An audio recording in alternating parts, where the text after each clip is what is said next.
Welcome back.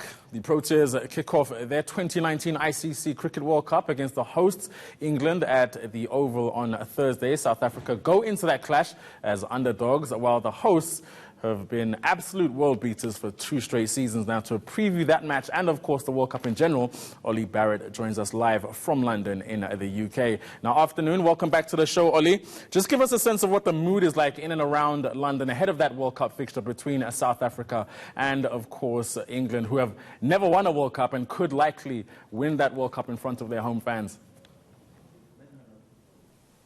Yeah, atmosphere is certainly building here. Anticipation is on the rise. I mean, the fact that the Cricket World Cup is quite a long event, we don't see the final till the 14th of July, does mean that the build-up is perhaps slower than you might see around a football tournament, for example. But certainly excitement is building, and that is partly, as you say, due to the fact that England do go into the tournament as favourites. They have had such a good record since the previous World Cup in 2015, which was a pretty dismal showing for England. It did appear that the mentality in the side switched almost immediately after that previous World Cup has ended, and since then the England team have been on a pretty extraordinary run. So home fans here very excited indeed, but we're also seeing fans from other countries incredibly engaged in the tournament as well.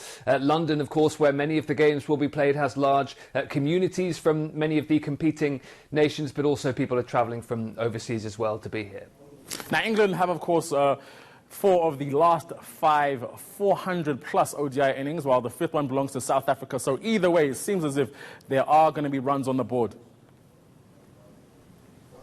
Yeah, you would think so. And of course, England have that world record as well, that extraordinary total of 481 for 6. It does feel like in the last few years, those huge numbers have become almost routine. A total of 350 or so is perhaps par these days, which would have been considered a very good total indeed.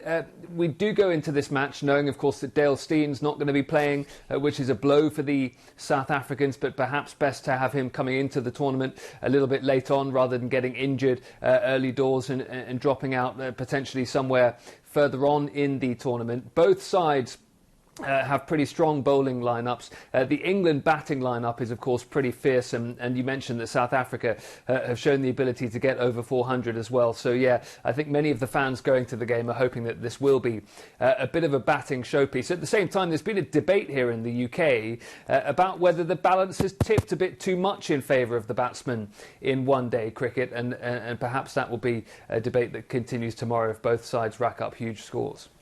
Now, you just mentioned scores over 400. Do you foresee maybe a team at this World Cup scoring 500? Because 400 does seem to be a standard score these days. Yeah, the trend has been heading in that direction, hasn't it? When England hit that 481, they really did at various points in that innings look as if they could even be on course to break that 500. It would be quite a moment if that happened, and certainly cricket authorities, I think, would be pretty pleased if it did happen in the World Cup, this showpiece event about to kick off here in England. Now, just lastly, just in terms of this World Cup, it's very wide open. You've got a whole bunch of favourites. You've got guys like the West Indies who just beat England in the West Indies. You've got Pakistan, India, Australia, dark horses like South Africa and New Zealand. Who do you see the World Cup actually going to in terms of the winners?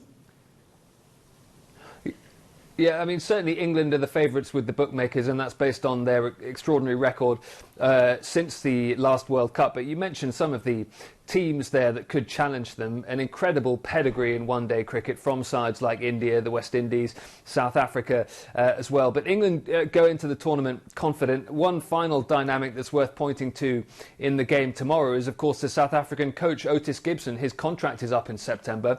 England's current coach, his contract is up in September. So all sorts of speculation that Otis Gibson could be moving from South Africa to take over in England after the tournament. And he has not been doing a huge amount to play down that speculation at this point.